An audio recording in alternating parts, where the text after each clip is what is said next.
well. And shalom to the hopeful elect.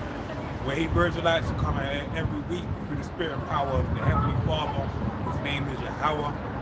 His Son, the only begotten Son, mind you, which is Yahweh Shai.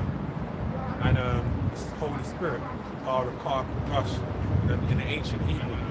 Alright? So we are in the end of the end. Alright? That's a theme that's ongoing right now. Because as you can see, the whole thing with Iran.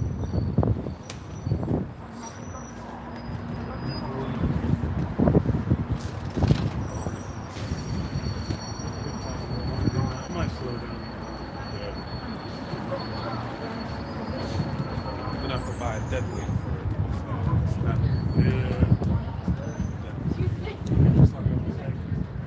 So basically, as you can see, what's going on right now is the whole war with Iran. Right, as we know in the book of Matthew 24, it tells you about wars and rumors of wars. All right, but this is why it goes over a lot of people's heads, because they don't understand the context of these wars. All right, the Bible has prophetic events outlined, declared from many moons ago. All right, from millennia, from the beginning of time, mind you. All right, so these warfares are going to happen in the time of the end. There's key players in that war, all right, that you have to decipher through the Bible to understand the relevance of said wars. All right, one of them being that Jeremiah tells you the least of the flock shall draw them out. All right. Then it also says about Esau establishes. I'm saying it off the top of my head, but I'm thinking of something else. Esau establishes when he's about to fill his belly. All right now, and the reason why I say that scripture in Job 20, I believe it's the 20th chapter, 21st, 22. I can't remember verbatim. Basically, why I mention that is because when you have that declaration was made by Esau, the elites of this world, that basically they have, well, they said it was 11, then it went down to 9, now it's down to 7.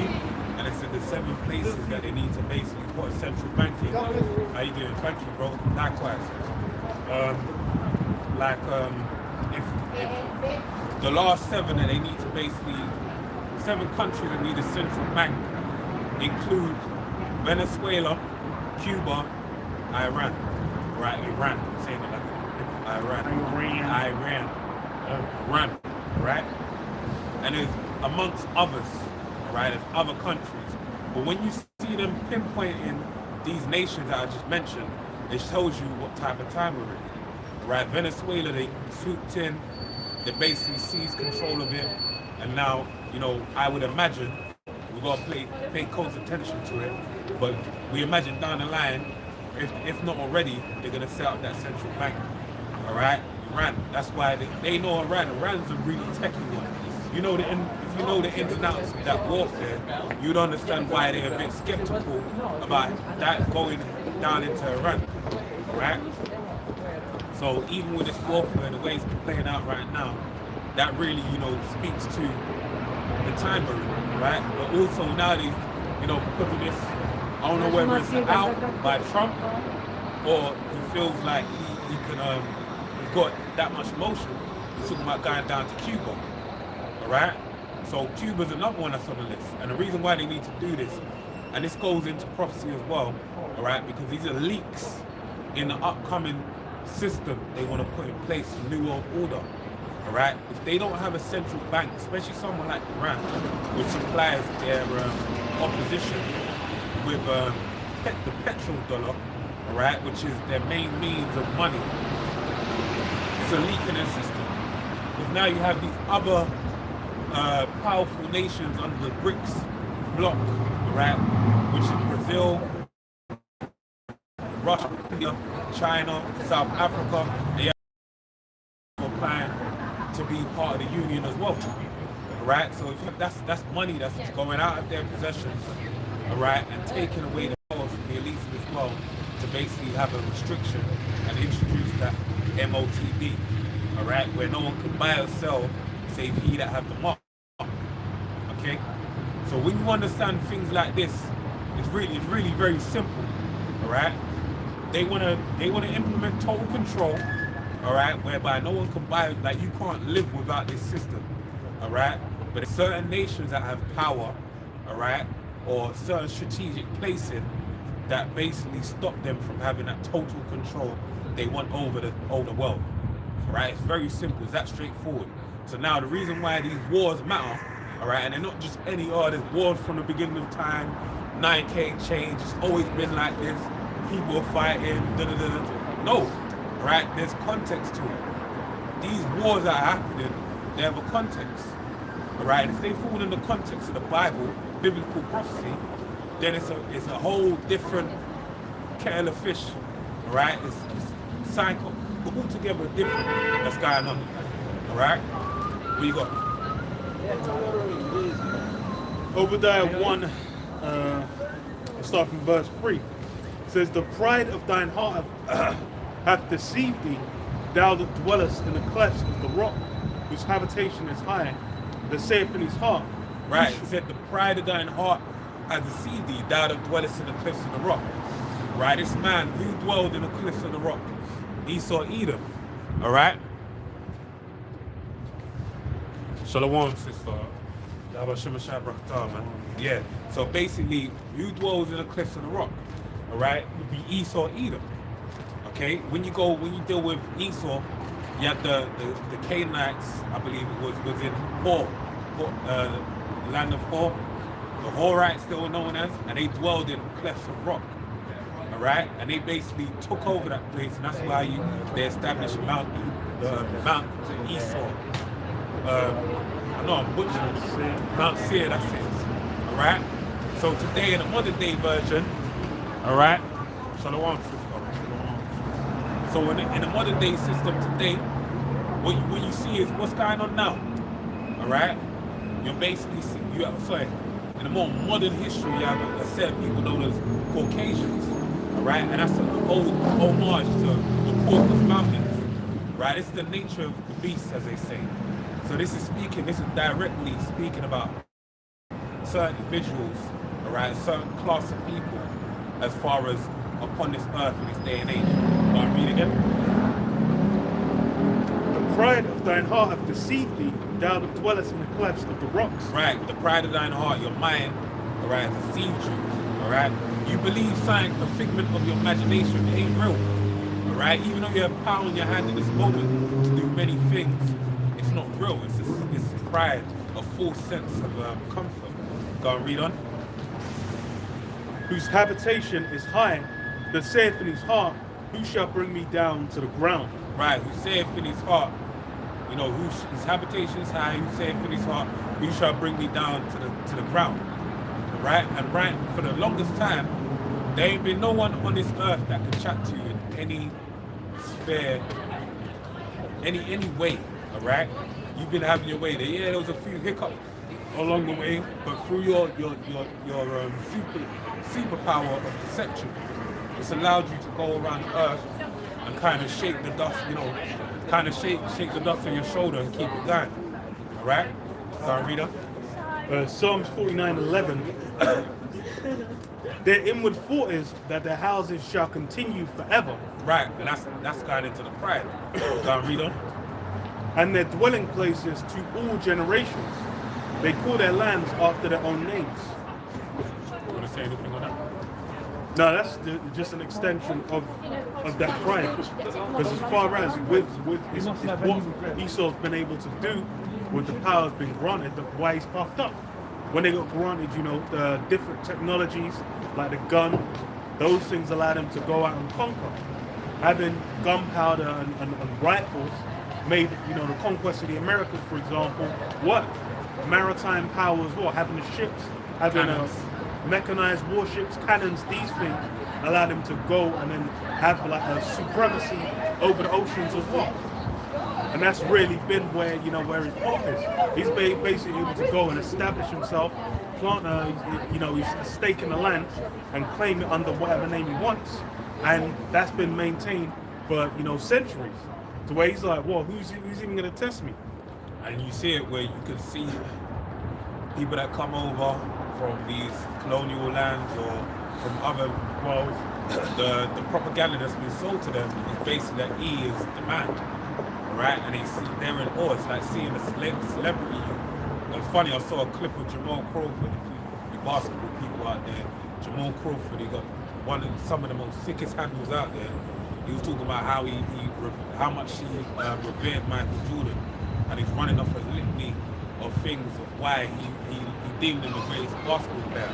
And he's saying basically he's giving what they call Snapple facts, where he's saying his birthdays are this day, his parents called this, it's that, and he's saying this. He's saying that's what went through his mind when they first ever met Michael Jordan. All right, and now you have that with the heathen. When they meet whether it be in America, Babylon the Great, the United Kingdom, European lands, it's like, wow, we've heard about your people. You guys, you built planes, the internet, this, that, and the other. That's the kind of celebrity we're filming this side. Bro, you're gonna have to go around. We're filming us.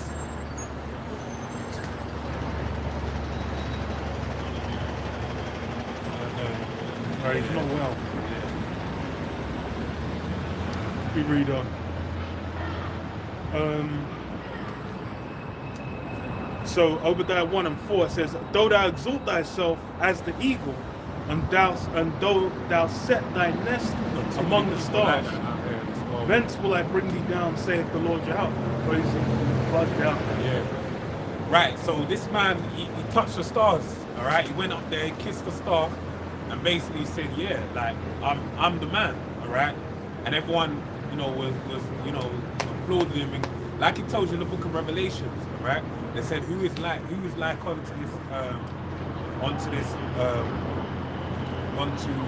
well, he even had our forefather, John the Revelator. He marveled after the woman. That's how deep it is. Him in all the great reverence the Heavenly Father bestowed upon him in knowing the words of this, going deep into the word and all that type of stuff. And more so, the Lord loving him, all right, taking him in the bosom, all right. When he saw the woman, he looked to the woman like, yo, she's so marvelous to behold, so beautiful to behold. All right, that speaks volumes as far as this system. All right, read that part again, say. Though thou exalt thyself as an eagle, and though thou set thy nest among the stars, thence will I bring thee down, saith the Lord Jehovah. Right. So once they got up there, going into 1969, Apollo 11, I believe it is, when they claimed to basically go up to land on the moon. After that, it was mission. It was over. Right? The Heavenly Father said, "Yep, curtain. It's time to hit the peak." And it's funny because that's poetic in a sense, because you hit the peak of so-called, through deception, mind you, of flight and human exploration. Right? Once you touch that moon, then from there it's been a downward spiral. And even you look at the 60s, it was a mess as well, man. Everyone getting shot in the back of their head, man. All the great American minds and thinkers, right? But since then, it's more or less, that was a curtain call, final scene, all right? You got more? So if thieves came to thee, if robbers by night, how art thou cut off? Would they not have stolen till they had enough? If grape gatherers came to thee, would they not leave some grapes? How are the things of Esau searched out? How are his hidden things sought up? Right, so this man is basically being exposed. And the reason why is because he basically went beyond he did something he ought not have done. Right, where he went with it, he should have never gone with it. Alright, so the Heavenly Father now has brought that into account and said, I'm going to set all these things are right in order before your eyes. And that's what he's began to do. Where he started saying, okay, cool, I'm going to show you something. It's meant to do that. The color. It's just really it's just refocusing. Yeah. It's only we can see. Alright. Yeah. So basically that's So basically that's what happened. Alright, what was you reading, Scott? That's a woman. It says it's verse 7. All the men of thy confederacy have brought thee even to the border, the men that were at peace with thee have deceived thee and prevailed against thee. Right. And I was gonna say that's one of the biggest strengths of Esau, those alliances. When you go into even like research into different fields, you have a bunch of universities from different places in the world where they'll get together and put their money and ingenuity together. Same with different technologies and whatnot. Even with the space race, it was both the competition between America and the Soviet Union that really accelerated them getting up into the heavens. But those confederacies, those alliances, that's not working out. The example now you can go to is the Iran situation, where the Strait of Hormuz got closed up, and then as far as like Trump saying, "Oh, where the allies at?" But no one wants to come down and deal with them because they're looking at the conflict and they're like, "Nah, that's just that. This ain't even like how we want to get engaged." And it's funny because people say, "Oh, it's like we need to stop Iran or blah blah blah." I'm like, bro, you didn't even know Iran existed on a map until Trump invaded it, and you're only down with it because Trump's doing it. But that's the thing is like, especially in Europe, other places in the world, they'll realize the ramifications of these things. You have to consider it's like Iran, man did the whole invasion, legendary invasion, and as soon as they left, like what's happened? There was no benefit to it in the long term. Same with Afghanistan. So then it's like going up into Iran. The whole push initially was meant to be, oh, you guys that are protesting, go out and liberate yourself from the government or whatever. Bro, ain't nobody doing that shit. But now it's you've basically seen, even before that, you had with the Greenland situation as well, where Trump said he was going to snatch Greenland, and then that put a huge schism between the EU between the EU and NATO and America. Then as well saying like, oh well, if you guys don't keep up your NATO payments, we're not getting involved. But now he's then asking them for help. So it's basically the cracks have formed in that relationship, and it's basically been set up for where you're going to have that big contention between America and their former allies, former Confederates. He says, "What they that eat thy bread have laid a wound under thee. There is none understanding in it." Yeah, those that seemingly at one point were allies. They were dealing, they profited off the trade, profited out of dealing with America. That had those trade deals where they were looking good. It was looking good. But then what? Now you've kind of had over time, it basically just kind of slowly showed there's chinks in the armor. And really it's Nero. Nero's the key figure that's kind of shown just how fragile the system of America is. Oh, fragility. Let me on that. Let me read this for you. Daniel 2:41. And whereas thou sawest the feet and the toes, part of potter's clay and part of iron, the kingdom shall be divided, but there shall be in it of the strength of the iron, for as much as thou sawest the iron mixed with miry clay. And as the toes of the feet were part of iron and part of clay, so the kingdom shall be partly strong and partly broken. And partly strong, partly broken. That's like a key part of these alliances. They're meshed together. They're forced to kind of be as one. But then even with Brexit shows, even with a long-term, decades-long relationship, they're still, chafing against one another. And that's really where you kind of seen it come to a fullness, where now it's evident. This place, this whole system as it is running now, there's only so much longer it can go on like that. Good morning. Yeah. And whereas thou sawest iron mixed with miry clay, then they shall mingle themselves with the seed of men, but they shall not cleave one to another, even as iron is not mixed with clay. Yeah, so they'll mingle, but they'll not cleave together, not become as one. And that's the funny thing as well, because it's like when you deal with, in the time of the Greeks, it was like just the Greeks. But then it's you had, what was it? The Romans come after, whereas like the idea of a citizenship That was the same thing that happened under the Greeks, where it was like all should become one. That's how they've tried to push it. But in reality, that's not something that can run for an extended period of time.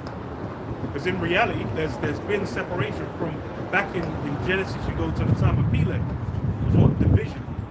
Men were divided, and then the Tower of Babel as well, where the men were divided and they were separated into different men. So then you have it where now you're trying to lump everyone all together. It's not going to run. That's why you have the modern like reform or MAGA or whatever, where it's basically trying to go back to, okay, let's go to how we were in our heyday, golden age or whatever. But then in reality, that that idea they're chasing doesn't really exist. And then even with that, that's not what the elites are after. They're using the appeal of how it sounds to really get in what they want. I got this to back up the point. So this is a Revelation, or to build on it. Revelation 17 and 12, and the 10 horns which thou sawest are 10 kings, which have received no kingdom as yet, but receive power as kings 1 hour with the beast. Yeah, so you had these different nations. Let me read the next verse just to back up the point. These have one mind and shall give their power and strength to the beast. Yeah, that's why we had at the end of World War II, the EU nations basically be like, okay, we're gonna like tone down on our military and basically allow America to be the police of the earth, the chief over the earth. And then after that, they'll basically like, oh, we'll just focus on the vets. Like Germany was restricted for having a military. So was what's the other one? Japan as well. And then what? They were building up. America then got the prominent position. Then they basically utilize trade of America, the petrodollar, and the booming American economy, the baby boomers, a booming American economy to kind of ride the coattails of America on the way up. But then that was just for a season. Because even with America, that boom happened.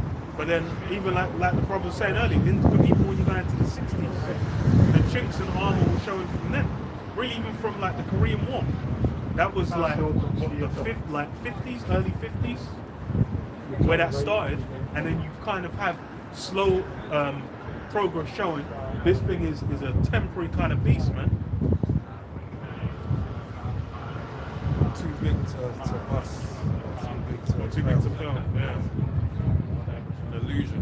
And it's military might as well. That's basically been the prominence of it. Even before with the British Empire that had the prominence before, because what was their navy, their naval capabilities. That was a big aspect of what allowed them to get ahead. And what you got to remember as well, it was actually a racket. It was gangster, a gangster outfit running a racket.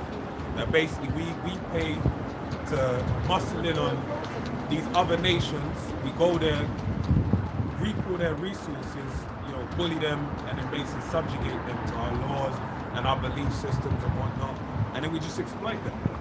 Right? That is the nature of this beast. And the easiest way to break it down is just to go to Genesis, the 27th chapter, and read about the blessing of Esau and Edom. Right? His blessing boils down to using that sword. Right? If you ain't waving that sword around, if you ain't blasting that machine, if you ain't shooting on missiles, you ain't eating. Right? Just like if we're not worshiping the Heavenly Father, we ain't eating. Right? So that's how it works. That's why it says the righteous is an abomination to the wicked, and the wicked is a foul. Vice versa, it tells you that in Proverbs. Alright? We're basically made to be on the opposite sides of the spectrum. So what was that? What did you say? I said shut up. Give me that energy. I'm saying, he just wants to talk a certain way, so I just have to. Anyway, yeah. So basically, like if there's a racket. Alright, let me read this to back up. I've got to read a little bit more to those more. Yeah. Verse 16 in Revelation 17. And the 10 horns which thou sawest upon the beast these shall hate the whore, and shall make her desolate and naked, and shall eat her flesh and burn her with fire. Yes. For the Most High, have put it in their hearts to fulfill His will, and to agree and give their kingdom unto the beast, until the words of the Most High shall be fulfilled. Yeah, that's it. It's with the alliance. Everyone's dealing with post, especially with, I remember the fucking when the thingy, what was it called? The wall went down in Germany. Great Wall of Berlin. Yeah, the Berlin Wall. When that went down, and when the Soviet Union ended, people were thinking, oh, that's the end of war, the end of conflict. The world's gonna be as one. Everyone's gonna be at peace. It's all gonna be great. But then, lo and behold, it was a very short time after where it's like the next enemy was set up, because the military-industrial complex always needs an enemy. And it's really with the nature of the beast. That's how it needs to be. It needs to be utilizing those weapons. And that's the thing is the irony is that same spirit is going to be why it's taken out of the way. Because why is all the allies as well, they all caught up. What was it? The nuke or the atomic bomb?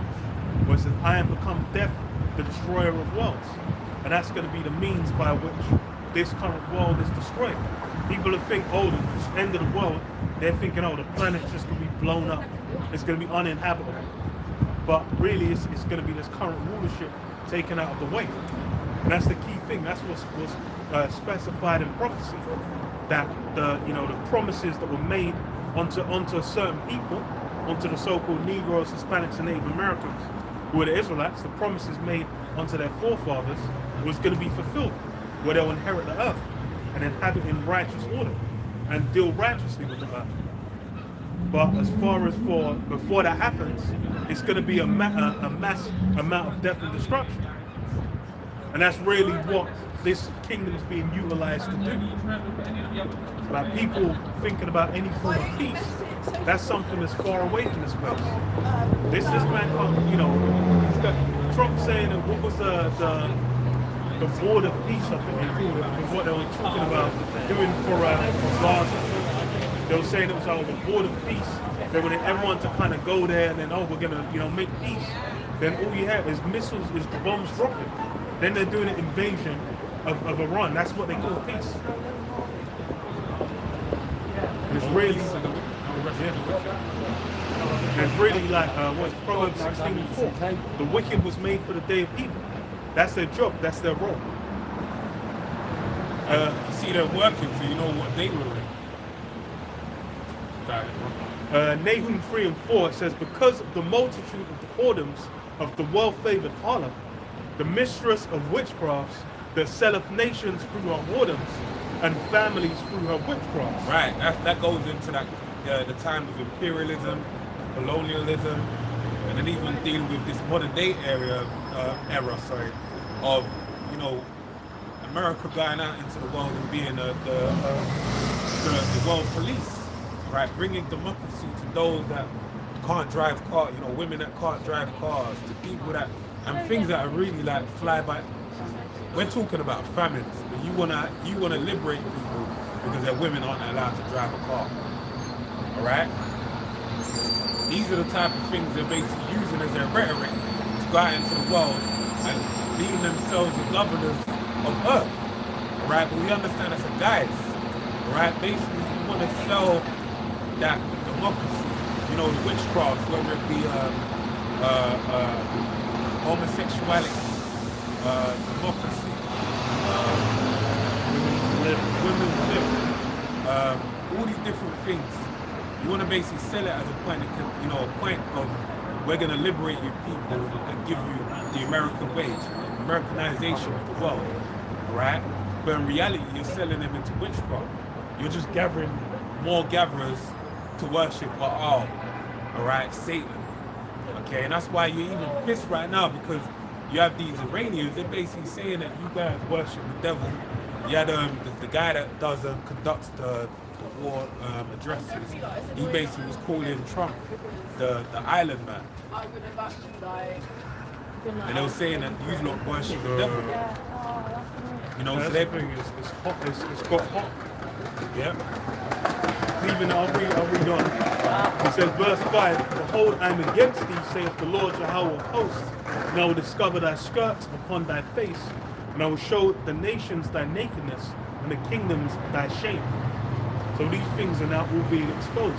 That's the thing is it's funny that it's like in the modern age, like you really would not think there was a point in time where America was looked at as a shining beacon of like, yeah, this is what's glorious. Everyone's looking like, damn, I want to go there, I want to live there. Life there must be the best. Them people invent the greatest like things going on in their land. And it's funny because you watch like Hollywood films from like the 70s, the 80s, whatever, the way they're glorifying America, you would really buy into these things. But then it's like over time, it's all that's really been peeled away. Then in the modern age, as soon as technology came in, where you got the internet, you've got smartphones, and people can just record and show what's really happening, you'll find that out that place has been pure dysfunction for the longest. It's really just, it's all marketing. Well, that's why it's like a lot of people will find it, especially Americans will find it, well, it can only be Americans. Americans will find it kind of hard to believe that you wouldn't want to live in their land. Right? And it's, even though there's, I won't deny there's opportunity over there, there's an abundance of wealth and money and things of that nature. But there's certain things where you look at and say, nah, man, it ain't. What's the dysfunction? There's a dysfunction I'm not used to over there. That's just, you know, it's just easy to walk into, right? It says, and I will cast abominable filth upon thee, and make thee vile, and will set thee as a gazing stock. And that's really what, and it's been done on an international stage. It's funny, it's like different European countries have been doing arrests off the back of the Epstein files, but then the guys that released it ain't done a damn thing, which really shows, oh, this is just something like they're expecting to get away with it. And they really can, by the people that really put into the Donald Trump idea, then he can do whatever he wants. And that's really gonna, and that's the thing is when you go into the New World Order, into that new system they're bringing in, it's really about accepting whatever kind of confusion or witchcraft they want to get you into, those things just being accepted.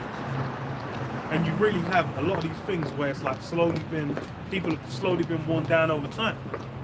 The idea is funny because even in entertainment as well, you've had this whole idea of the evil person being not so evil.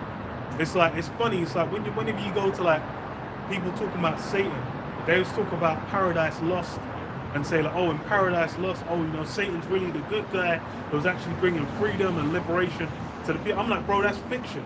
Like, that guy just made that shit the fuck up. If you actually want to understand Satan, you have to go to the Bible to see what he's actually dealing with.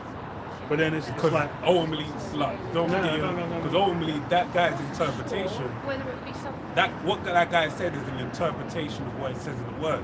You know, some people would read it and say, well, you know, the Bible says you can't do this, the Bible says you can't do that. But then Satan, when he met Adam and Eve, he wanted to liberate them and make them know the way of good and evil. So some people will look at that and think, well, what was wrong with that? But they don't understand that the Heavenly Father's way is a patient way.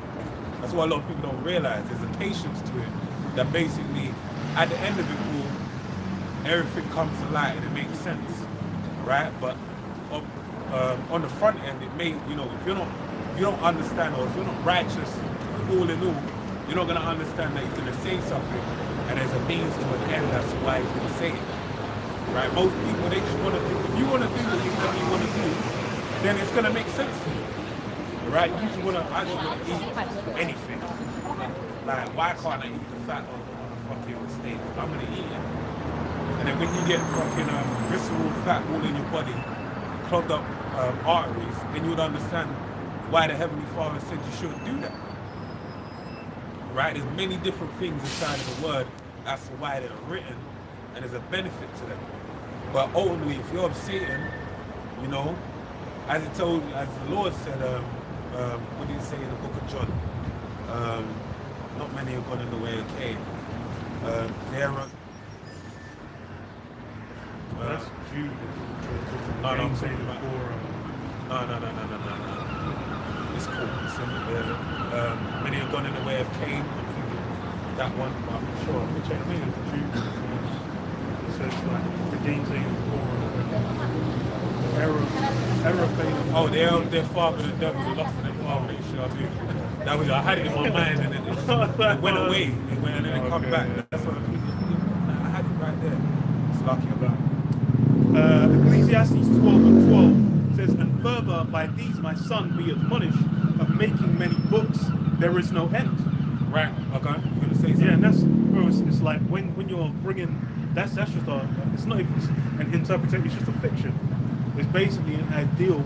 And the thing is, it really lines up with do as thou wilt.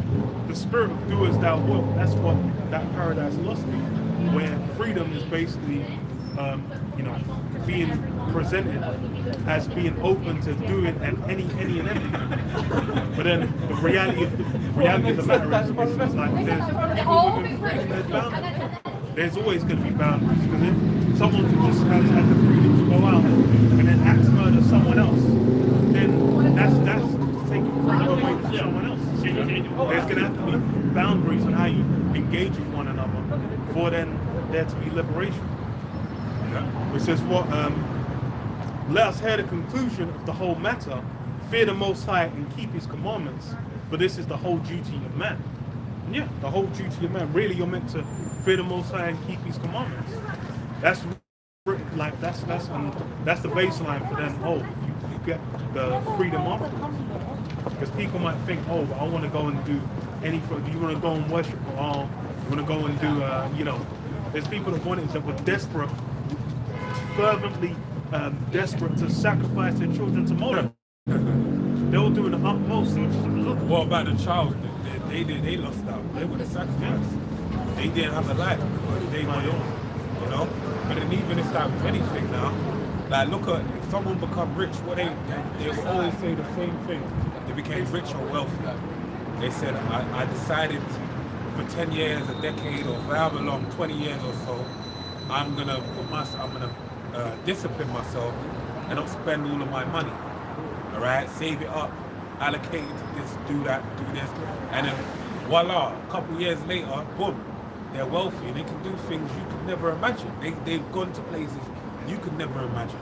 And why is that? Because they applied discipline.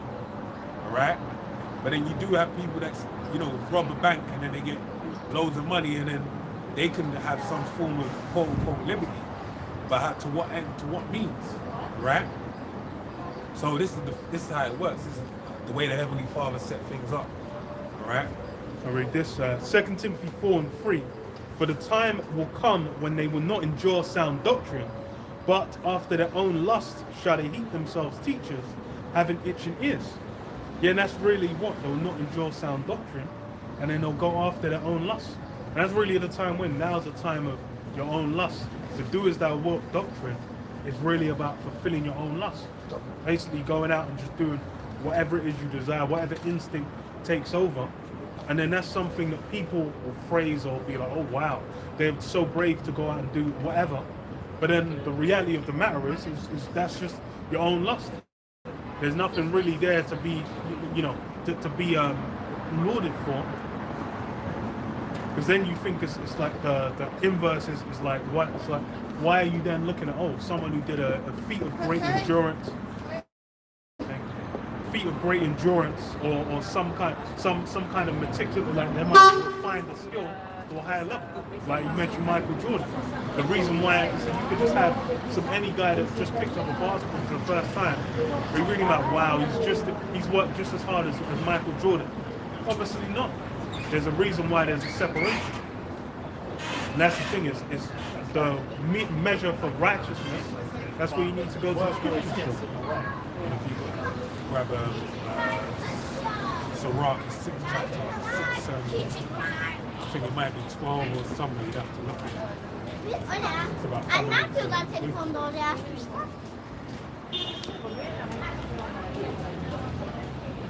she would have hit a baby over there. She, no, why are you walking to my baby? People do stuff. Bro. 18th century. Right. Well, you know, you think it's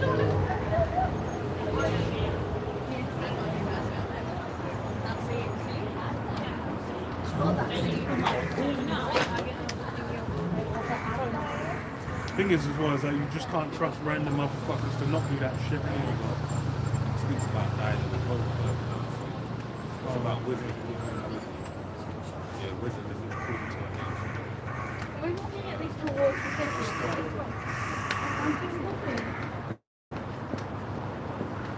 Yeah, 18. Sirach 6 and 18, my son, gather instruction from thy youth up, so shalt thou find wisdom till thine own age. Alright. Come unto her as one that ploweth and soweth, and wait for her good fruits.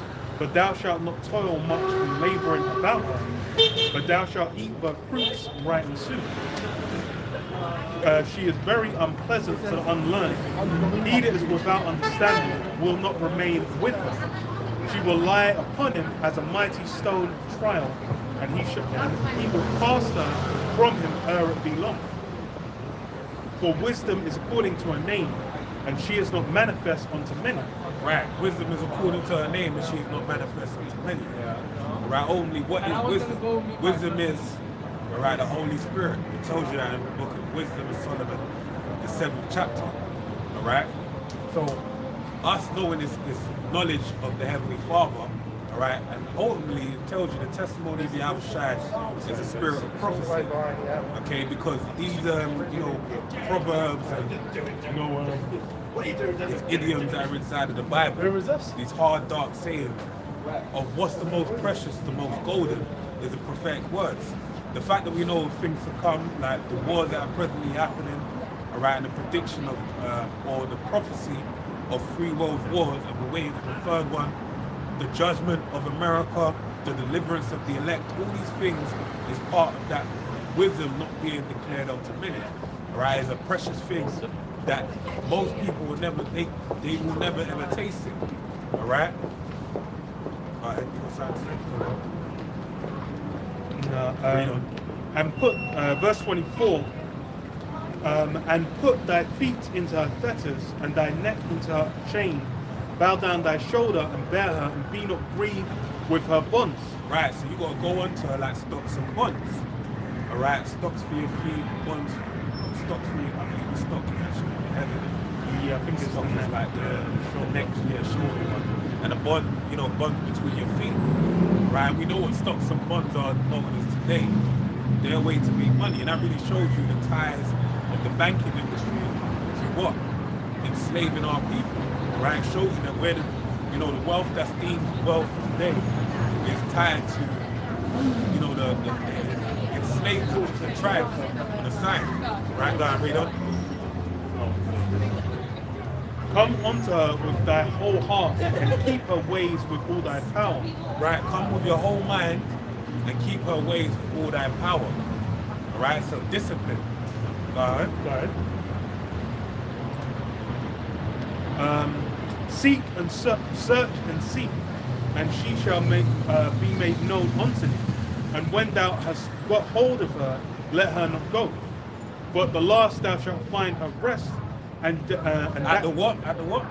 For at the last. Go on. Thou shalt find her rest. Yep. And that shall be turned to thy joy. Yep, go and read on. Then shall her fetters be as a strong defense for thee. Right, her fetters, that chain, them bounds are going to turn into a strong defense. That's actually going to be your weapon of war. All right, that's why it tells you in the book of Hebrews, the 4th chapter, 4 and 12, it tells you, am I quoting the right one? Double-edged sword. Double-edged sword. Yeah, two-edged sword. All right, sharper than any, the word is sharper than any two-edged sword. All right, it speaks of it also in Ephesians 6th chapter as well, where it speaks about, the tools that we've been bestowed, spiritual gifts to be used in your defense and your offense as well.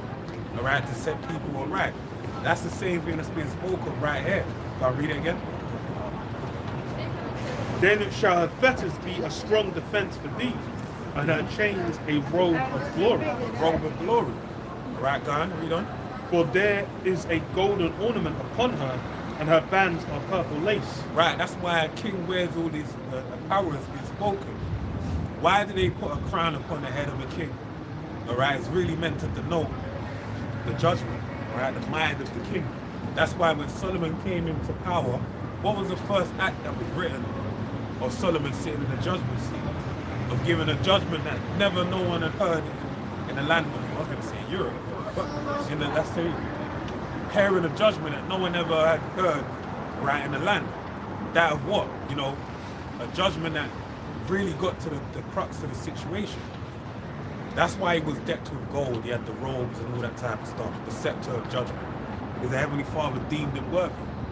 Alright, go on. Thou shalt put her on as a robe of honor, and shalt put her about thee as a crown of joy. My son, if thou wilt, thou shalt be taught, and if thou wilt apply thy mind, thou shalt be prudent. If thou love to hear, thou shalt receive understanding, and if thou bow thine ear, thou shalt be wise. Stand in the multitude of the elders, and cleave unto him that is wise. Be willing to hear every godly discourse, and let not the parables of understanding escape thee. And if thou seest a man of understanding, get thee betimes unto him, and let thy foot wear the steps of his door.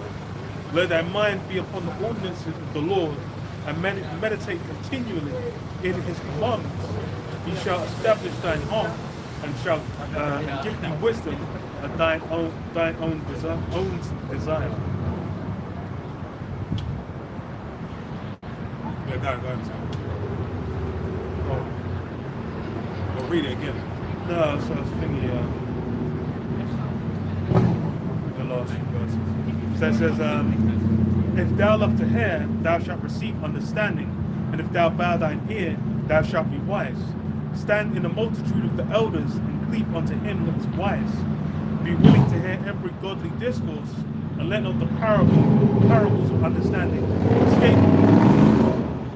Yeah, that's basically you meditating and immersing yourself within this word, within this truth.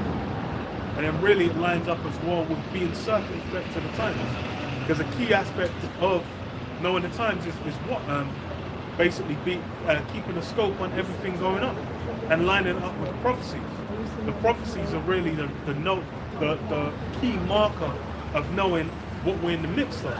The reason why as soon as we know it's a time of prophecy, when there's a war with Iran going on, when these are things that line up with prophecies, we know within that land that the world being drawn into a conflict within that land is a key prophecy. Just as you have as well with the mark. That's another key prophecy. We see different things happening with the financial system, then even different agreements happening between the EU and whatnot, and various laws being passed where they're tracking certain kinds of information and basically saying like, oh, well, you know, for the safety of the people, then we need, oh, okay, you need to have your ID available to access certain websites. Then even the digital ID in the UK. These are all things that we know line up with the prophecies. And then through wisdom, then what is going into those prophecies, we know what the times are. There's people you ask them, what's the mark of the beast? What's the three woes? You ask them various things from the scriptures. What's Babylon the Great? They're not going to have answers for you. And then those are the things you kind of need to be able to discern to then be able to say, like, oh, okay, what's the midst of the time? There's people like, oh, well, the war ain't going to end for another 50 years. It's like, bro, what are you basing it on? What prophecies are you getting into to even make those claims? That says, and if thou seest a man of understanding, get thee betimes unto him, and let thy foot wear the steps of his door. Let thy mind be upon the ordinances of the Lord, and meditate continually in his commandments. He shall establish thine own heart, and give thee wisdom at thine own desire. There you go. You basically be open AI, man. ChatGPT. You're trying to find a question. You're gonna have to say you're trying to find out the right answer to your question. It will be there because wisdom would have tried you, and you would have been experienced. All right. But that's basically where it is. We're building up, shedding that old man to the appearing of the Lord. So we become that new man only that will be revealed on the day of the Lord. Right? So all the things that's happening right now really point to the end of the end. All right? And most people, this is the crazy thing about it is that everyone's walking dumb, deaf, and blind. All right? Because the Heavenly Father deemed it so. That no one's going to be able to understand what's happening. They're just going to see it like, oh, it's just business and passion. But that's prophecy as well. It tells you that in the time of Noah, it shall be. All right, they were eating and drinking and giving in marriage, and then Noah went up into the ark. All right, that's the same way it's going to happen. People are going to be doing their thing, making long plans. Yeah, this is for my grandchildren and my great-grand, or I'm going to do this when I get up in age. But the reality of it is that ain't no one having no children. They ain't even thinking about having children, grandchildren. This time. I know. That's Super fucking self-centered. Yeah. Lovers of their own self, which is prophecy in itself. Right? But that's the kind of time we're in. Where people don't realize they're walking into the end. Right? They think because it's like, Dubai is a great example. Everyone's saying nothing's going on in Dubai. Dubai is fine. We ain't nothing to worry about. All the while, if you understand the ins and outs of warfare, you'll know it's not fine. Alright, like I said a few times before, it's like, where do they get their water from? Where do they get their food from? Where does their energy come from? The lights. Who turns on the lights? Who keeps them going? These are things they're not aware of. Alright?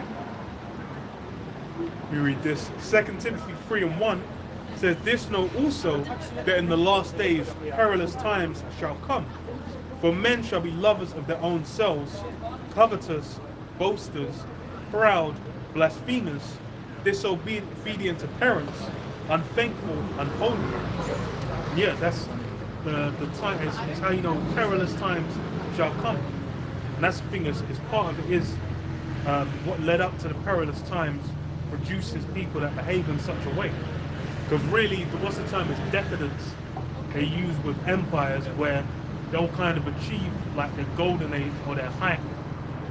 And then after they've received a certain level of abundance, then it's decadence. Because they're basically too immersing themselves in their own pleasures, lusts, desires. They can indulge anything they want. And it's funny, you go on to the elite level, or even below the elite level, people that are less remuneraries, they're even able to indulge all forms of lust to where they're just going to be like, I don't even feel anything anymore. These guys are going to get into different they're in a layer cake. They're going to get into different forms of freakism just because they're like, I just want to feel something. Because why? They've been, any food they want to eat to where it's like they might have had every delicacy. They're like, damn, I don't even know like what even tastes good. They might have drank all the fine wines and different forms of alcohol, gone and seen all different shows, been like, okay, I want to see this live, I want to see that live. They're thinking, damn, I've enjoyed every pleasure. What's left? Witchcraft. The left-hand side, getting into some madness. Because why? It's just as, there's an endless bound. That path is, down to confusion is never ending. What does it say? Without natural affection, truce breakers, false accusers, incontinent, fierce, despisers of those that are good. Yeah, even that, despisers of those that are good. Even just indulging in their witchcraft and their wickedness, fulfilling their own lust, they see someone on point, they're thinking, why ain't he fooling? Why ain't he fooling? Why is that guy happy? They're bugged out, bro. And it's like, obviously everyone's going to be having their own hell anyway, because we're in hell. But then these guys are just seeing anyone else even doing okay, they're just hating. And that's really the spirit of the times as far as for right now. Now everyone's really able to go. It's like people might work and do whatever, then be like, okay, yeah, they think I've got this hobby, I've got that hobby, I've gone on holiday here, I've done this. But then it's what they're kind of still feeling like something's missing. Because why? It's the lifestyle this world kind of gears you towards isn't really going to be satisfying. It's not meant to be. It's meant to make you keep engaging with the system. That's really what this lifestyle is built for. People talk about, oh, it's the greatest time ever, blah, blah.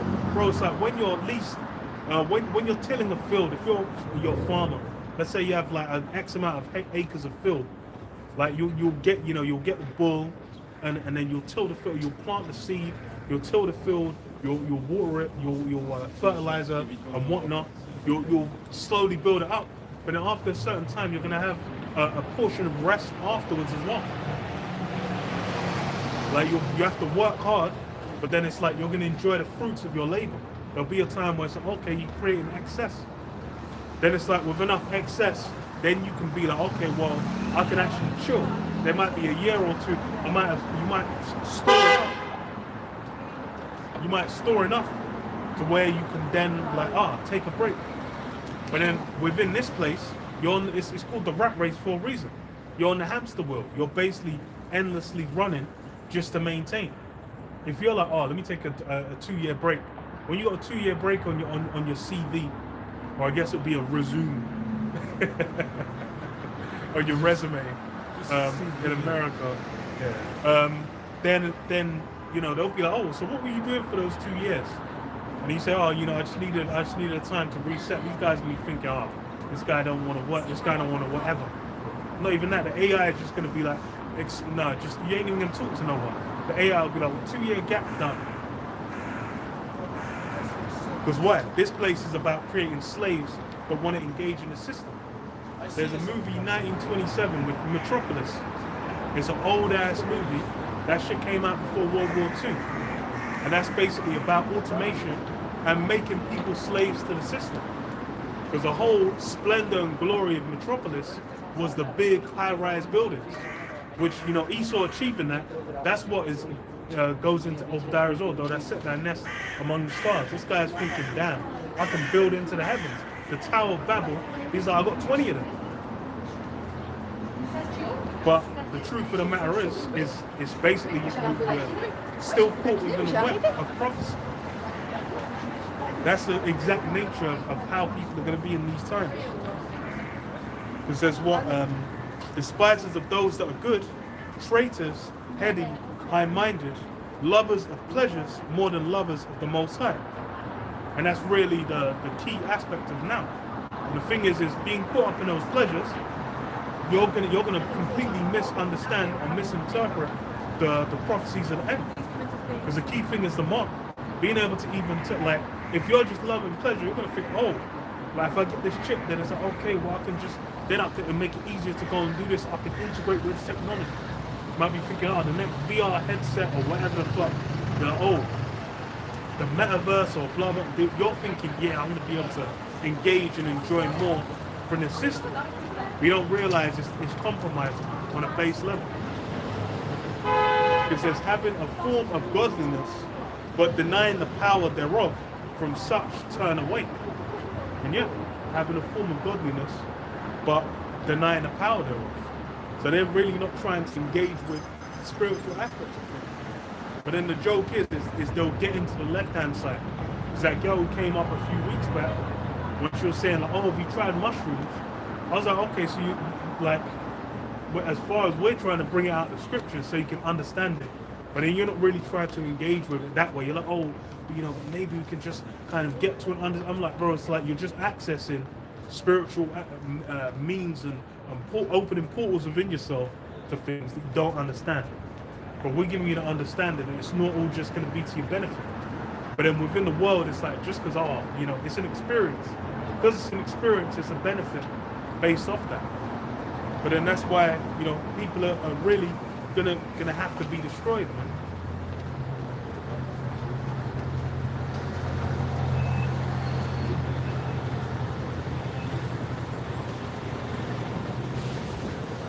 So I read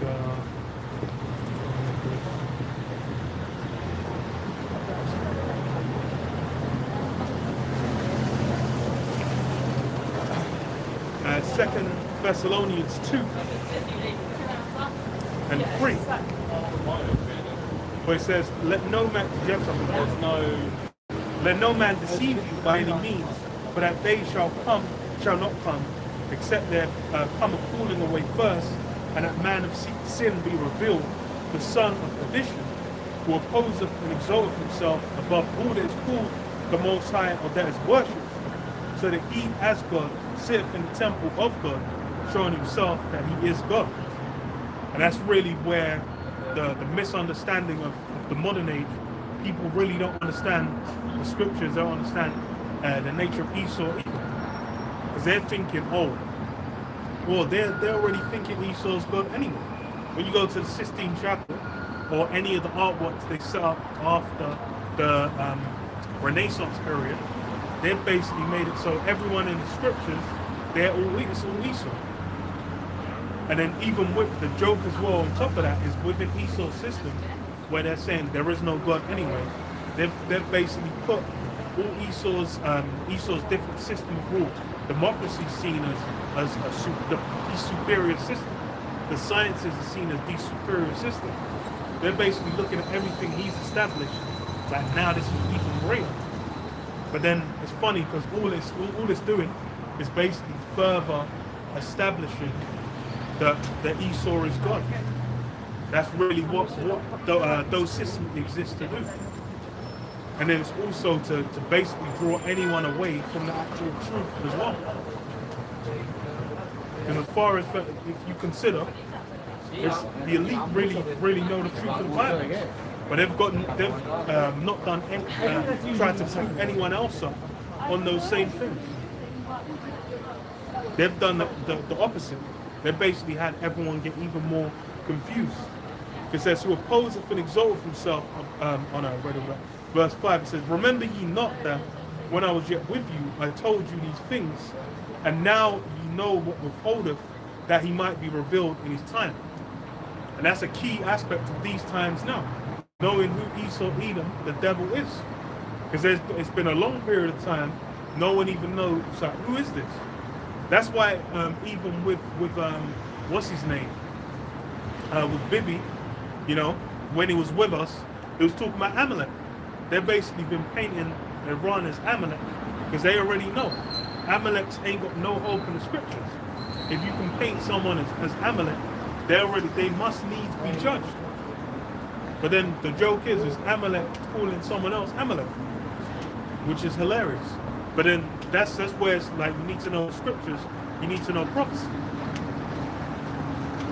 Yeah, the so-called white man's the devil the Bible speaks of. And it's as plain and simple as that. That's why he's turned around and named himself the so-called white man, because it's part of the deception, the times that we live in. Where I told you in Malachi, the first chapter, that this man basically is the border of wickedness. But that's why a lot of people fail to, it's quite funny actually, because everyone deals with passive aggression, saying stuff without saying it. And then when you tell someone that the so-called white man's the devil, they say, how could he be? There's no way. Like, I couldn't see it. Well, you're the same people that are passive aggressive. You're the same people that speak a language in passivity. Alright? So you within yourself, you don't show your hand. Right? On the lowest level. And where did you learn that from? The system that we're in. Right? So that's the funny thing. She was covering her face like to not be recorded. I know. I find it so strange. No, it's just, I don't know why you think we'll just film this empty street. Cars driving by. It's so. Well, yeah, I know that seems just weird to me. But basically, the point being is that, listen, this man's power. This man's power is deception, right? And it's worked very, very well, right? But ultimately, is the mask is slipping. But again, you have to be part of the initiated, in the know, all right, to actually understand what's being seen. Because now, like the brother said, these people will know what they do is they move the goalposts. If anything comes out that's true that we said from a decade ago or even further, 2 decades ago, 15 years ago, guess what they're gonna say? Oh yeah, of course, yeah, no, of course, why not? Why wouldn't that make sense? It's the best thing to do. So you moved the goalposts. Before you weren't saying that. So that's not gonna happen. It's not gonna happen. No, there's no way. World War III. I remember for the longest, I was like, no, that's not gonna happen. But then as soon as 2020 happened, when that general got killed back then, the Iranian general, Soleimani got taken up by rocket, then everyone was talking about, oh, World War III, oh, a draft, memes. Because why? As far as, the thing is that's why it's like a lot of people, what they call it, peanut gallery. They're spectators. They're there to watch. They're really just going to go with the flow for whatever. It's funny because I always see people like that on the internet, you know, commenting on stuff on social media. And you're like, bro, you, like, granted, some of the things you just said is funny, you know, meme culture and all that type of stuff. But a lot of the times, it's like, your opinion isn't valid. Right? You're like a seal clapping, you know, in the crowd. That's really what you're doing. Like within your comments, you may say, yeah, you know, that he ate with that. This, that, and the other. Yeah, da-da-da. You're just, that's what you're really doing. Alright? Because you don't know nothing. Oh, well, what for? How do you know? Based, like you said earlier, based on what? Why would they do that? Why would they do that? Why would they? But then they're gonna kill us all? Why would they do that? And then the joke is as well, it's like you go to the Epstein files, bro, there's a lot of why the fuck would they do that in them files? But they doing it. So what else are they doing? You dumb fuck. You read this. For the mystery of iniquity doth already work. Only he who now letteth will let until he be taken out of the way. And then shall that wicked be revealed, whom the Lord shall consume with the spirit of his mouth, and shall destroy with the brightness of his coming. Even him whose coming is after the working of Satan, with all power and signs and lying wonders. Right, this man has signs and wonders that he uses to deceive the people. And like you said, the peanut gallery, most people, they're easily deceived, should I say. It's funny because I have like an interest in like, in like, I don't even want to say it's fashion, but clothes and stuff like that. And then I was just looking into, I don't know how I come across it, Burberry, gabardine, I believe it's called. It's like the stitching of the cotton that makes it waterproof or water resistant. Alright, so I was just looking into that. And then they had another thing, so they had gabardine, then they had a Macintosh jacket, bonded cotton. So I was seeing like, okay, what's the difference between the two? And they basically broke it down, the stitching of the gabardine is gonna make the fine knitting. You know, these are things that, see, we don't, do you know about that? This is the technology of old that's been lost in this day and age. So this was made in the 1800s. This was normal technology, technological advancements. Like your nan was probably doing that on a sewing machine. And well, yeah. And this is why I know it, because when I went to see our Pops, and when I saw him, I said, yeah, I bought this jacket. I gave him a jacket. Touched him, and he just went like that, gave me the jacket. I said, what the fuck?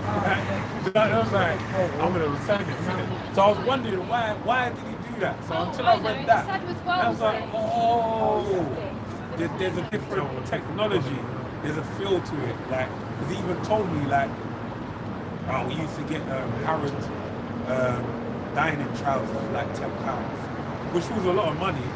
Right, but it probably was a knockdown from like 35, £50 trousers.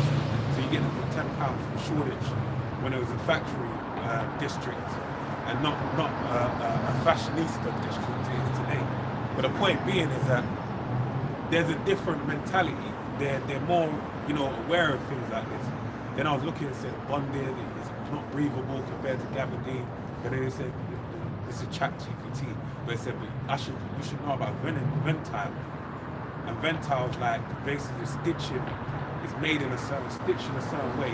So when water comes into contact, it basically expands. So water can't get through. I was like, that's some fucking deep shit. This is just tech. You know, people don't know about this type of stuff. Do you know what I mean? So they said basically it's better than both of the other ones because it's like the breathability of the gabardine, but then also the water resilience of the bonded cotton. Macintosh. And these are things I used to always hear about, hey, he's got a Macintosh jacket. I remember that growing up. Like, I thought it was a Mac jacket, like a hardcore, long raincoat with a collar. But it's actually a brand made in Macintosh, made in Scotland, to be water resistant. So these are different technologies. So when you deal with, like, today you deal with polyester, you deal with synthetic fabrics. And I say water resilient, this, that, and other. But you don't realize you've been finessed. This man has made you think that, oh, this is better than anything else. But you don't know that there's something that was presented before and was like, oh, we hit the ceiling with this, all right? And that's what we're dealing with in this day and age. You don't know that this man is having you on, all right? I'll read it again. Go ahead. It says, even him whose coming is after the working of Satan, with all powers and signs and lying wonders.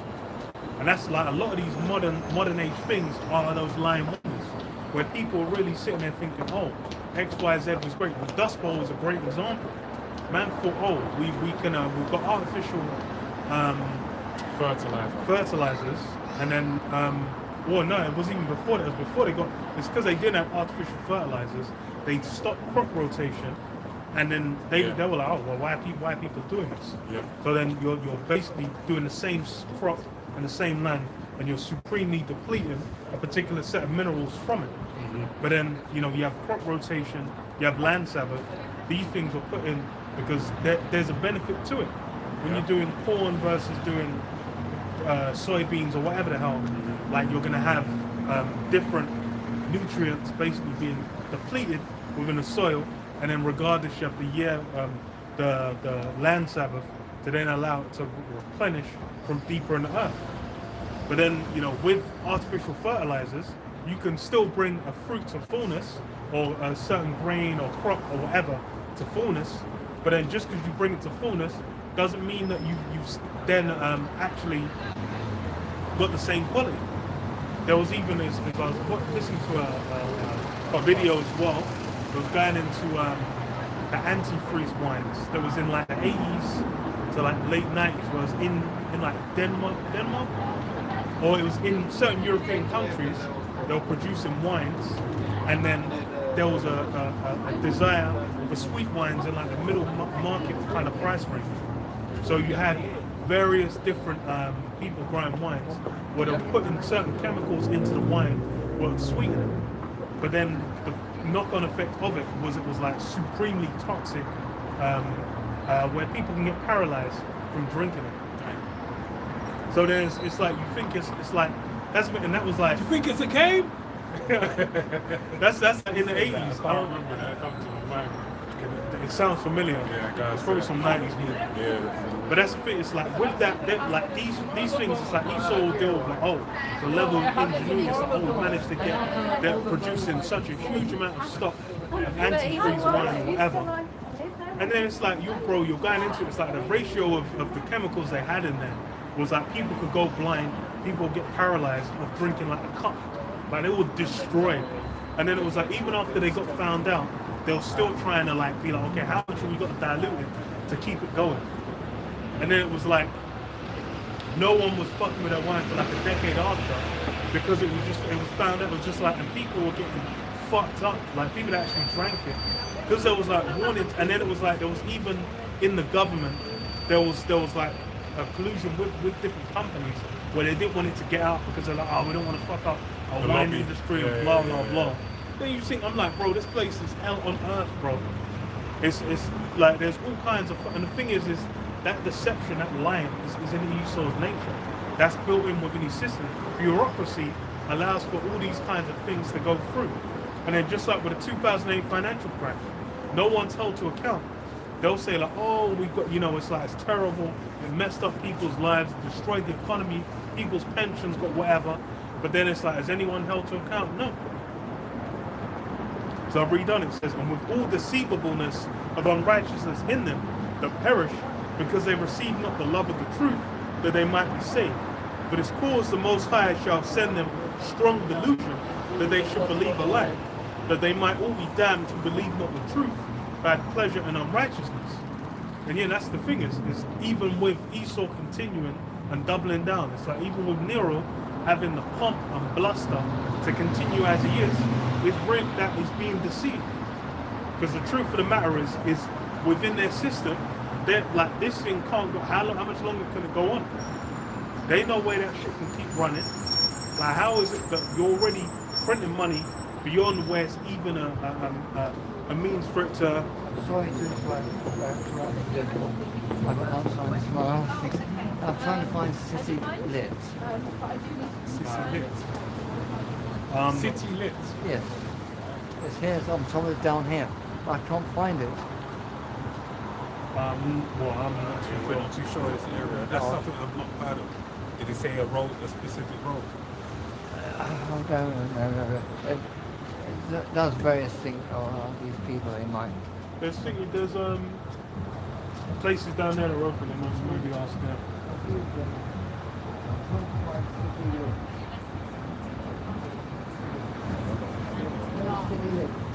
Be that strong delusion, man, that they should believe a lie. That's really the foundation of what I've got no idea. of what people in this time are doing, especially those on the elite level. They're really thinking, oh, their schemes they're putting together are going to come to a fullness. Then I'll read this. We'll say Job 20.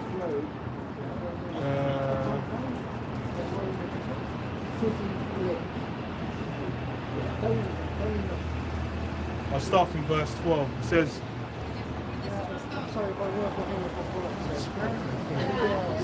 Job 20 and 12, it says, though wickedness be sweet in his mouth, and though he hide it under his tongue, though he spare it and forsake it not, but keep it still within his mouth, yet his meat in his bowels is turned, it is the gall of asps within it.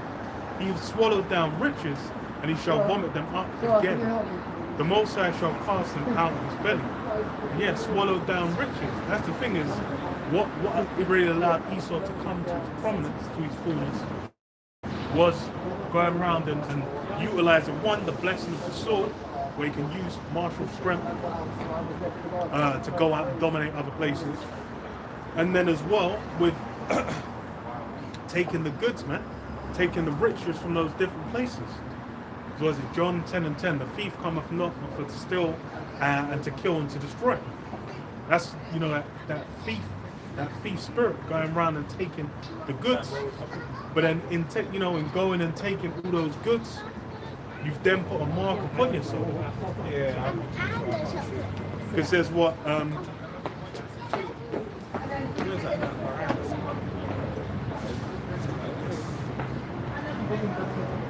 yeah, we'll be down there.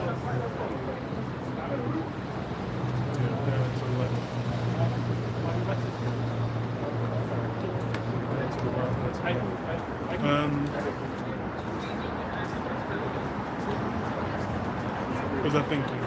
So it says, he shall not see the rivers, the floods, the brooks of honey and butter. That which he labored for shall he restore, and shall not swallow it down. And that's a funny thing. It's like with Esau, holding them to account was where they hold themselves not guilty.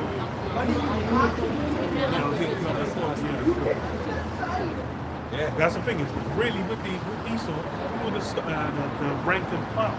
The rank and file thinking like, well, it wasn't me that did that. It was my grandparent, or it wasn't me. Now, even though you can still track the positive impact it's had on them, and the negative impact it's had on those who are victims of it. But then they'll still just be like, well, I was, it wasn't me. It wasn't me. But then it's those things are all the Most High basically gonna have to come and judge righteously, so that we can feel avenged. Because as far as on our side, we ain't got a means to get justice for them. We would say, because he hath oppressed and hath forsaken the poor, because he hath violently taken away an house which he builded not, surely he shall not feel quietness in his belly. He shall not save of that which he desired.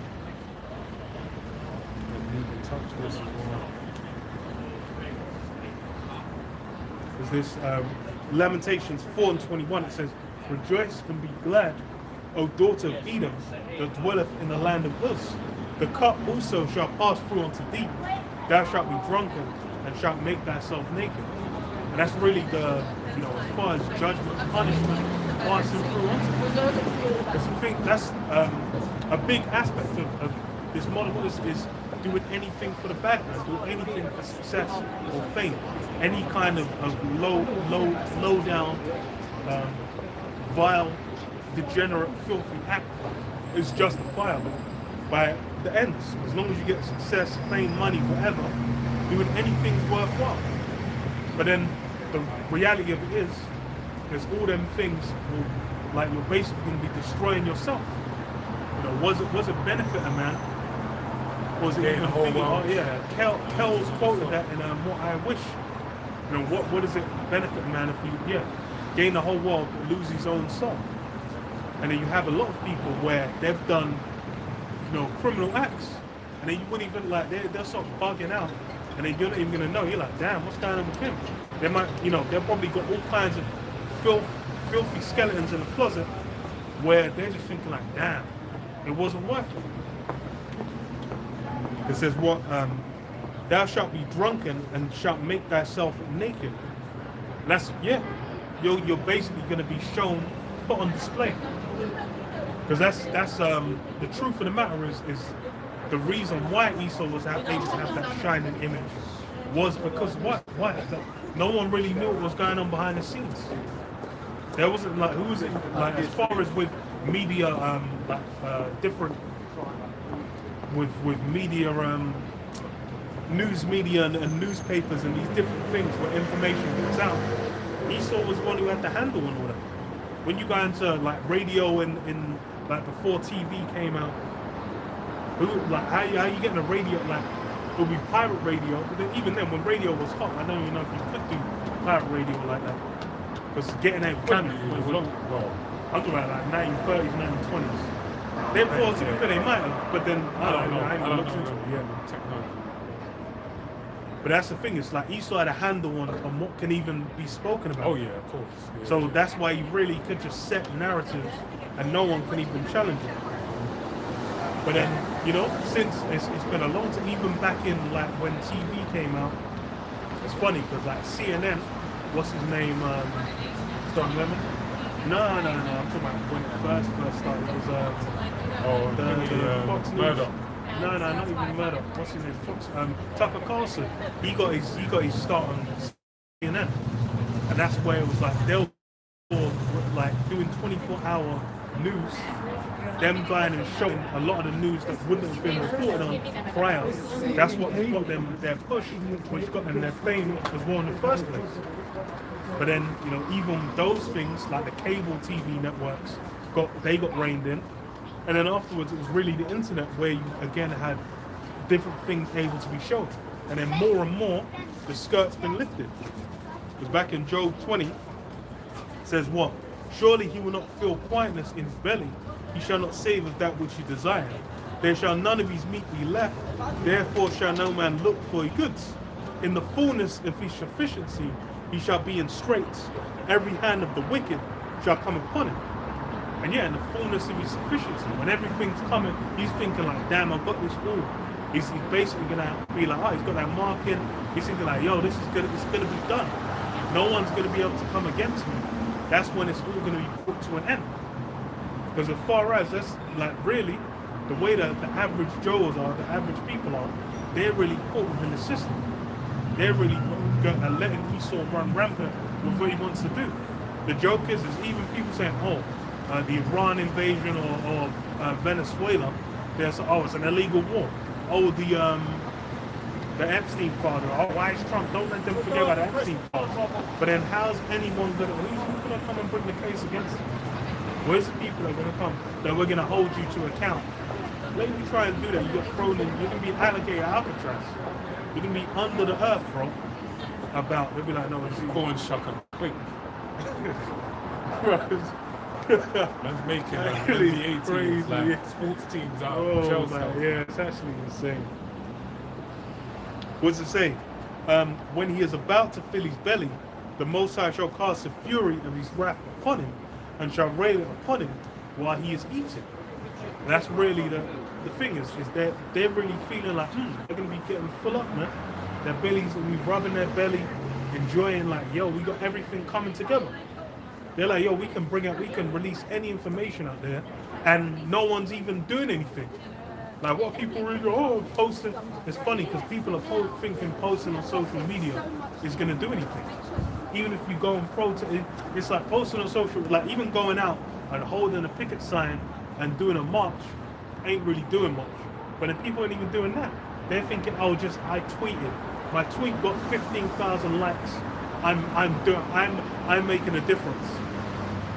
Like, bro, ain't no tweet making no motherfucking difference, bro. Who gives a fuck about a goddamn motherfucking tweet, bro? A tweet ain't impacting shit. Like, if you were to go by tweets or online social media engagement, you would think a lot of things transfer to the real world. There's a lot of people you ask them about certain things, that some of them might have gone super viral, might have like hundreds, like tens of millions of views online, some meme or whatever. Then you ask like 20 average people, they're gonna be like, nah, I never heard about that. That's how a lot of that shit that will be big online doesn't really transfer into real life. And that's how a lot of things are gonna be in real life. That's why most people, it's like with what the elite are trying to do, it's gonna be very easy to get people to run with it. Yeah, and that's what I was thinking. Fucking annoying, lost in full running. Huh? The live, the copyright. Yeah, that's what I was talking about. Yeah. Okay. I was thinking with blunt, it's just like, that shit's ridiculous, bro. Like 10 seconds of like a track. So it's just like done. Okay. It says what? Verse 24. He shall flee from the iron weapon, and the bow of steel shall strike him down. Strike him through, Salam. And that's funny as well, what they call it, the Iron Dome, the so-called Israeli Missile Defense Force, like Air Defense Force or whatever, where they're saying, oh, they're going to fight against X amount of anything will get shot down by it. But it's fun, it's shown with Iran. They've managed to become a superpower in them drones. And that's the thing with drones. Drones are, like, even with the average Joe having access to drone technology, they had to limit drone access around airports, because like any motherfucker can just get a drone and become a nuisance. Like they can just be filming, a drone, and just film like city centers or whatever. Because it's mega easy, it's cheap, it's lightweight, and then you have great range of it. So then it's like, that's on the commercial side. When you get to industrial and military, then it's gonna, bro, it's crazy. And it's funny, because even from like, what was it, Obama, that was when they started talking about drone strikes. Saying Obama's doing legendary amounts of drone strikes. That technology's really become, a huge forefront of modern warfare. What does it say? He is drawn and cometh out of the body, yea, the glittering sword cometh out of his gall, terrors are upon him. That glittering sword, man, the missiles. Because even with, I just saw an article earlier, said that the range of Iran's missiles was beyond what they expected as well. These guys really bit off more than they could chew with that whole engagement. And it's funny, because that missile technology was ICBMs. That's something where... That's intercontinental. Yeah. Okay. That's what I was talking about. No, I thought you were talking about Iran, that's why. No. ICBM is with Russia, it's even the hypersonic missiles. They've been utilizing that in Ukraine, and they're much more readily available with them technologies than America. More adept in terms of their skill set. They'll know how to apply it in the right situation. Whereas America's really playing bully ball.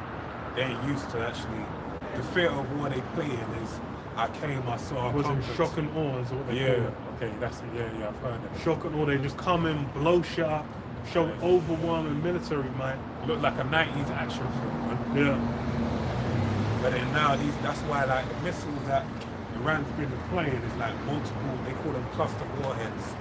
Yeah, where they take about 7 seconds. Like, they say it's like 7 seconds to get into the realm of where it's going to. And once it gets there, it maneuvers a certain way. Or before they can they send their deterrent. Basically, it turns into a cluster. So now it's like it's more than what they believed there was.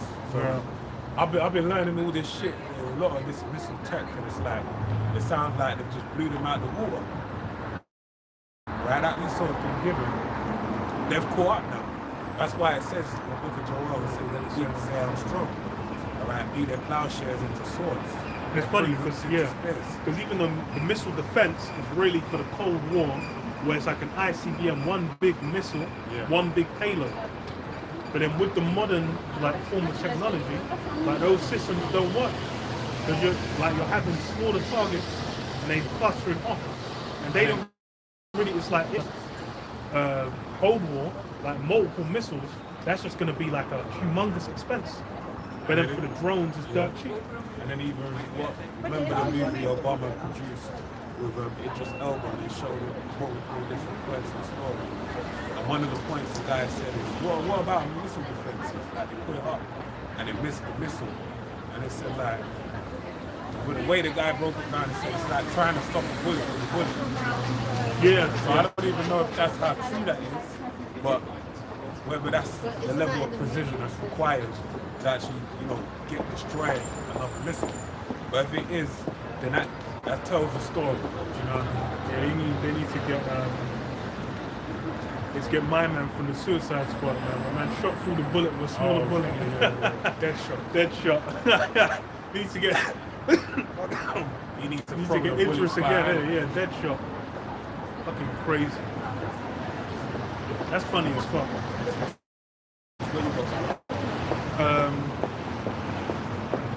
Yeah, that's funny.